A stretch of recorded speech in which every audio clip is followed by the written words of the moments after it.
Jason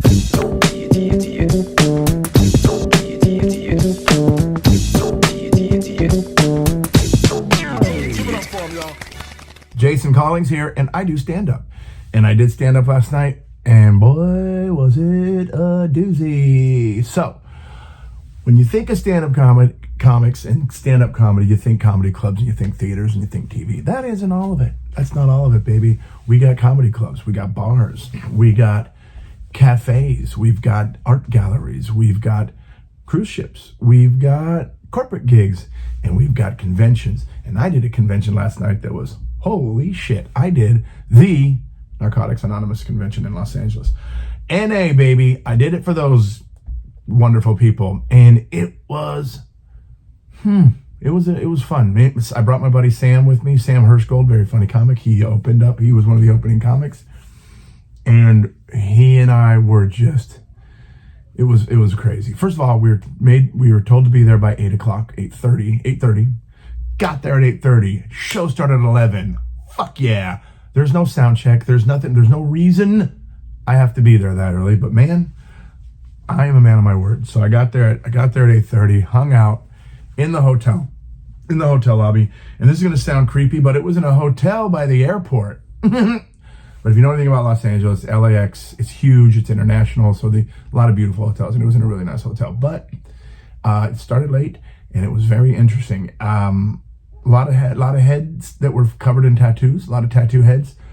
But the show went good. And this is one of those things, there are certain shows that I do where before I go on stage, I'm like, this can go either way. This can go either way. If you can hear a dog barking, that's Bella. If you know anything about my dog, Bella, she's a bitch. And she barks at the neighbor's dog all the time for no reason. Bitch started it. My dog started it. My dog's the bad guy. Anyways, yeah, it was one of those shows because there was a couple comics on there. I'm not going to say their names, but holy shit, a lot of shit jokes, a lot of disgusting vagina jokes, a lot of locker room humor, I guess if you want to call that. I don't know, but yeah, a lot of shit jokes, and the fucking audience was eating it up. They were like, shit, this shit came out. They loved it. So I'm thinking, they're going to fucking hate me. At one point, Sam Hirschgold leans over to me and goes, I'm going to bomb. I'm like, no, you're not. You're not going to bomb. You're going to do fine. Because he's actually got something like 12 years sober from the Hey Ron. Interesting kid. But, so I'm like, just talk about your life. Talk about that. And of course he did it, and it fucking murdered. Then I went up, and I don't know at all what I'm going to say. And this audience is interesting because they think that they're part of the show. See, that was Bella coughing, the most disgusting cough you've ever heard in your life. There it is again. She's going to throw up on my nice furniture. Whatever. I'll clean it up. I'm used to it. So one of the things that happened last night is that people like to yell out. People like to be part of the show. They think they're helping. And that's such a sweet gesture, but you're not helping at all. So I go on, and there's a lot of Latinos in the audience. Let me adjust this real quick. Sorry. A lot of Latinos, and that's fine. But I said, there's Latinos here tonight. And this one dude goes, what are you trying to say? And I'm like, I said it in perfectly clear English, sir. You idiot. You fucking idiot. I didn't say you fucking idiot, but I was like, dude, if you're going to heckle, be better. So this guy heckles me. He said, what are you going to do? He said, what do you mean? No, what are you trying to say? I said, well, I said it perfectly good English. There's a lot of Latinos here, which got a huge laugh. He was with two young hot girls, and you could tell he was trying to be the man in front of them, and he was competing against the actual motherfucker. So I buried him with that little thing, and he had to be there. But he said a couple other things, and I'm like, you just say things. It was just hilarious because he wanted so hard. He wanted so bad. He wanted to be the funniest guy in the room for this chick that he was with. And the thing that sucked for him is that I was the funniest guy in the room. I was the funniest guy in the room. I was. Damn it. I hope I was. Thought I was. Got some message today that said I was. But, and then here's the thing that they say afterwards. We end up in the elevator. We end up getting in the elevator to go home. And Sam goes, shit, the guy that heckled is getting on the elevator. And he gets on the elevator. And I said, hey, man, thanks for being a good sport. He goes, oh, dude, thanks, man. And then he starts telling me things that that I should know about the career that I've been doing for 20 fucking years. He says, sometimes, we just want to be part of the show. I was just throwing you a bone, like I needed a bone to be thrown to me.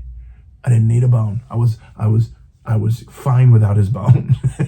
But he said, I wanted to throw you a bone, man, help you out. And I'm like, this is the only career where, well, maybe not the only, but the only one that I can think of right now, where people think they can do that. Like, I can't walk into a hospital and just walk into the I would say original room for OR, because I'm used to the comedy store. Walk into the operating room and say, scalpel.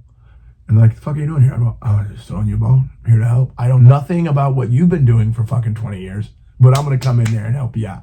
It's the same fucking thing. But it was so hard to get mad at these people because they were all recovering drug addicts. I'm pretty sure half the room was still on drugs, and they were just there for the DJ because they were like 2 doors down. It was in a hotel. And the way this floor was set up is that they weren't hotel rooms anymore. They were like large, like ballrooms or whatever. They're not ballrooms because they weren't that big, but it was like they took like 4 rooms and made it one big giant empty room so that they could do these things in it. And we had and there were signs outside of the rooms, comedy show. And then the room across the hall from us said dance club. That's exactly what it was. They had a DJ in there playing. It felt like I was at a dance club from 1989. The music was, I can music make the day like the fuzz laser rays. No. It was that kind of music. And summertime, like really like old, like disco 80s Latino music. The stuff that Latinos listen to. And it was very nostalgic, but it was loud. And a smoke machine in there. There were children running around. There were literal children running around the NA convention at midnight while comedians were in one room doing shit jokes and talking about pussy. And down the hall, they had a nightclub going on. Everybody was like fucking dropping it like it's hot. It was a very interesting show. But yeah, that was last night's show, man. It was crazy. Anybody out there that wants to heckle me because you think it's helpful, it's not. But I'm going to handle it, and I'm going to probably embarrass you in front of your date. But that was last night's show, man. Thank you again for joining me here, guys. Guys, I do stand.